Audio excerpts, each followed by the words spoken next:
College স্কোয়ারের এবারের পুজো ৭৭তম বর্ষ, যেখানে শুধুমাত্র সাবেকিয়া না, নেই কোনো থিমের ছোঁয়া। তারপরেও সাধারণ মানুষ এই মাতৃ প্রতিমা দর্শনের জন্য কিংবা কলেজ স্কোয়ারের জলে যে লাইটিং হয় সেটা দেখার জন্য দূর দূরান্ত থেকে সাধারণ মানুষ আসে।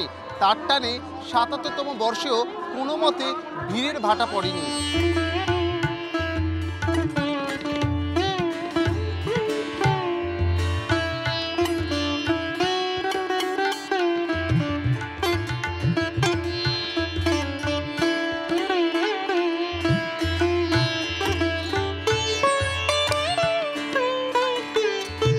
সব মিলিয়ে কলেজ স্কোয়ারের পুজো কার্যত জমজমাট, এমনটাই মনে করছেন উদ্যোক্তারা।